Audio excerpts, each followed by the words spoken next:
दोस्तों रिलायंस पावर के बारे में हम लोग बात करने वाले हैं। मैं इस वीडियो में फैक्ट्स लाऊंगा, डेटा लाऊंगा और आपको डिसाइड करना है दोस्तों कि क्या रिलायंस पावर आपके लिए सही है या नहीं। दूसरी बात है, पिछले कुछ दिनों में इसने अपर सर्किट भी बहुत मारा है, तो र्यूमर्स भी आ गए कि मिस्टर मुकेश अंबानी जो है, जिनका अभी एजीएम हुआ था, जो रिलायंस इंडस्ट्रीज है, तो वो जैसे ग्रीन एनर्जी में प्लान कर रहे हैं, तो र्यूमर्स आ रहे हैं कि वो रिलायंस पावर को भी खरीद लेंगे। सिर्फ र्यूमर्स है, तो क्या ऐसा हो सकता है? सब कुछ दोस्तों बात करेंगे, लेकिन इंपॉर्टेंट चीज रहेगी फैक्ट्स डेटा पर बात करने की, और मुझे लगता है आपको यूजफुल ये डेटा लगने वाले हैं दोस्तों। अब देखिए, इन्वेस्टर्स को पिछले कुछ दिनों में इंटरेस्ट क्यों आया है? क्योंकि रिलायंस पावर में जो प्रोमोटर है, उनका स्टेक बढ़कर लगभग 25% तक हो जाएगा, क्योंकि प्रेफरेंशियल शेयर इशू वो कर रहे हैं, और फिर बाद में वारंट इशू करेंगे तो 38% भी प्रोमोटर स्टेक बढ़ जाएगा, जो कि बहुत कम हो गया था प्रोमोटर स्टेक। वो भी मैं बताऊंगा कि क्यों अचानक से प्रोमोटर स्टेक कम हो गया था।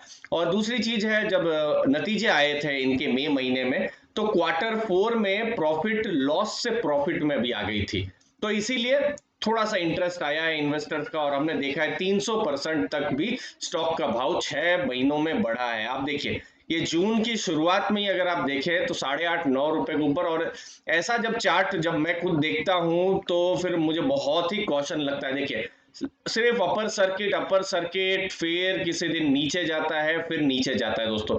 तो ऐसे में थोड़ा सा मैं जनरली कॉशियस रहता हूं, लेकिन क्या बेकार है, क्या सब कुछ अच्छा है? तो यहां पर डेटा समझने की जरूरत है, और अब मैं आपको डेटा बताता हूं।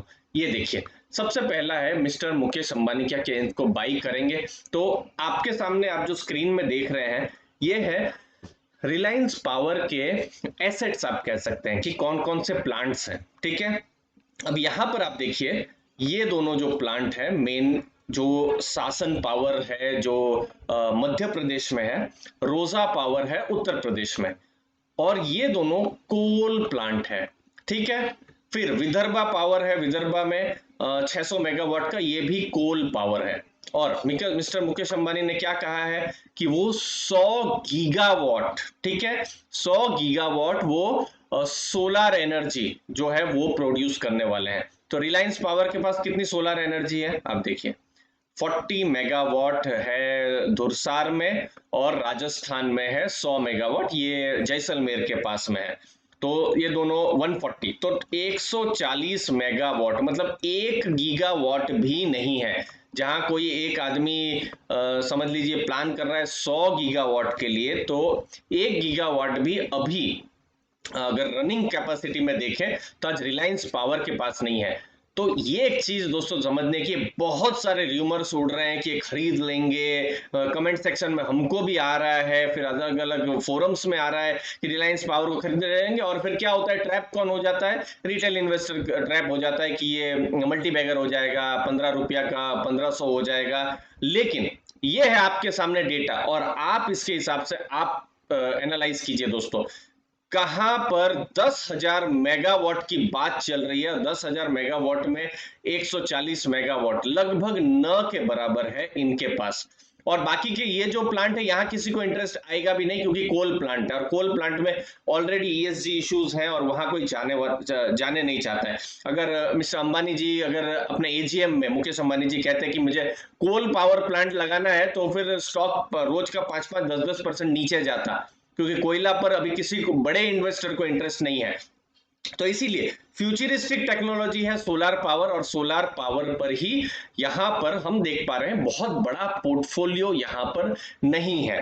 तो ये एक इंपॉर्टेंट चीज है, जो इंपॉर्टेंट टेक अवे आप इस वीडियो से ले सकते हैं।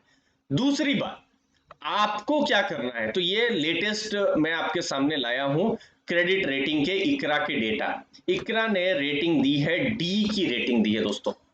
डी रेटिंग का मतलब है इशूअर कोऑपरेट नहीं कर रहा है, और रेटिंग बिल्कुल जंक पहुंच गई है। जितनी भी लॉन्ग टर्म रेटिंग हो, आप देख सकते हैं, फंड बेस्ड कैश रेटिंग हो, सब में डी की रेटिंग है दोस्तों। तो जनरली डी की रेटिंग, अब ऐसा है कि आपको ऐसे रास्ते में जाना ही क्यों जहां पर एक्सीडेंट होने के चांसेस ज्यादा है। मतलब आप समझ लीजिए, आप नेशनल हाईवे में चल रहे हैं और आप वॉकिंग कर रहे हैं, तो फिर चांसेस ज्यादा ही है ना। आप थोड़ा साइड में चले तो फिर आप चल सकते हैं आराम से। तो आप उस हिसाब से समझिए कि आप बिल्कुल ऐसे हाईवे में जा रहे हैं जहां पर कोई भी ट्रक आ सकती है, कभी भी आ सकती है। आपके लिए आपके जो पेवमेंट है वहां पर आप नहीं चल रहे, तो वैसा है दोस्तों। तो डी की रेटिंग है, ये नवंबर के डेटा है। दूसरा, डेट में डिफॉल्ट्स आ ही रहे हैं। ये तो पिछले साल 2020 का डेटा है। आप देखिए 712 करोड़ की बोरोइंग्स और 217 करोड़ का इंटरेस्ट है जो पेमेंट नहीं हुआ है। अभी का लेटेस्ट मैं बताऊं तो 1351 करोड़ का टोटल इनकी बोरोइंग्स है जो पेमेंट नहीं हुए हैं। तो क्या आप अपना पैसा यहां पर डालेंगे? ठीक है, कुछ टर्न अराउंड के सिग्नल है, जैसे कि प्रोमोटर यहाँ पर अपना स्टेक बढ़ा रहे हैं, क्वार्टर 4 में थोड़ा सा प्रॉफिट हमको देखने को मिले। तो क्या इन डेटा के बेसिस पे आप यहाँ पर इन्वेस्ट करेंगे, आप अपनी पूंजी डालेंगे? ये डिसीजन मैं आपके ऊपर छोड़ता हूं। दूसरी चीज मैं जो बहुत ही प्रिफर करता हूं जरूर देखना कि बड़े इन्वेस्टर्स यहां इंटरेस्ट ले रहे हैं कि नहीं। देखिए प्रोमोटर तो देखिए 38.5% उनका स्टेक था और फिर 9% तक उनका मार्च 2021 में हो गया, जो अभी फिर से बढ़ने की बात है। तो ये क्यों हुआ था? क्योंकि प्लेज जो थी वो इन्वोक हो गई थी। मतलब इन्होंने अपने जो स्टॉक थे वो गिरवी रख दिए थे, स्टॉक का भाव गिरने लगा, तो फिर जो भी लेंडर थे उन्होंने फिर वो प्लेज इन्वोक कर लिया, उनको जो मिला उन्होंने ले लिया। तो उसकी वजह से क्या हुआ कि उनका स्टेक अचानक से कम हो गया। प्रमोटर ने बेचे नहीं है, उन्होंने जहां प्लेज किए थे वो सब स्टॉक बिक गए दोस्तों। तो यहीं पर ये 9% से 25% तक बढ़ने की बात है, फिर बाद में 38% तक बढ़ने की बात है, जो कि एक थोड़ा सा पॉजिटिव स्टेप आप ले सकते हैं। लेकिन आप देखिए FII का स्टेक 5.83 से 1.62 और अभी 2% घट रहा है। DII जो भारत के जो म्यूचुअल फंड्स आप ले सकते हैं या फिर लाइफ इंश्योरेंस कंपनीज आप ले सकते हैं, उनका स्टेक आप देख सकते हैं 7% से 4.25। तो बड़े इन्वेस्टर यहाँ नहीं आ रहे हैं, लेकिन ट्रैप कौन हो रहा है, या फिर सही वर्ड नहीं है ट्रैप होना, इन्वेस्ट कौन कर रहा है? 48% से 84% पब्लिक यहाँ पर इन्वेस्ट कर रही है, ये उम्मीद में कि जो 2010-11 में जब जब 10-11 साल पहले, सॉरी, जब IPO आया था तो मैं एवरेज कर लूं तो मुझे IPO का प्राइस मिल जाए। या फिर कुछ ऐसे लोग जिनको लगता है कि यहाँ सही में टर्न अराउंड हो रहा है, या फिर र्यूमर्स जो लोग फैला रहे हैं वही। अब देखिए पब्लिक की होल्डिंग 48 से 84% है, लेकिन बड़े इन्वेस्टर की न के बराबर होल्डिंग है। देखिए खाली LIC का है, एक्सिस बैंक का है, मुझे एक भी म्यूचुअल फंड नहीं दिख रहा है। तो वही बात है, कुछ बड़े FII हो, कुछ बड़े DII हो, म्यूचुअल फंड्स हो, बड़े इन्वेस्टर हो, तो दोस्तों थोड़ा सा कॉन्फिडेंस भी बनता है। ये मेरी पर्सनल जो मेरी फिलोसॉफी है उसके बारे में मैं बात कर रहा हूँ। मैं इनके बारे में समझाने के लिए एक लाइव स्ट्रीम भी प्लान कर रहा हूँ, तो मुझे लगता है वहां भी आपको वैल्यू मिलेगी। अब देखिए लास्ट में मैंने आपके ऊपर छोड़ा, डिसाइड आप करिए। क्रेडिट चैलेंजेस है कंपनी के ऊपर, जो हमने देखा कि जो रिलायंस पावर जो है, जो प्रॉफिट्स जो है अभी जस्ट आए ही हैं, लेकिन अभी भी डी रेटिंग है उनकी। डेटा जब आएंगे और ज्यादा पॉजिटिव तो हमको कॉन्फिडेंस और आ सकता है टर्न अराउंड के लिए। अब देखिए टर्न अराउंड की जब मैं बात करता हूं तो मैं हमेशा टाटा मोटर्स का एग्जांपल देता हूं। 2018 में उन्होंने बहुत बड़ा लॉस बुक किया था और बाद में स्टॉक प्राइस भी तब 180-200 के आसपास ही थे। 2018 की बात करता हूं, उसके आसपास ही 500 से वो 200 तक गिर गया था। तो टर्न अराउंड में क्या होता है कि उनका बिजनेस आगे बढ़ने लगा, बाद में बड़े बड़े इन्वेस्टर्स ने भी इंटरेस्ट दिखाया था।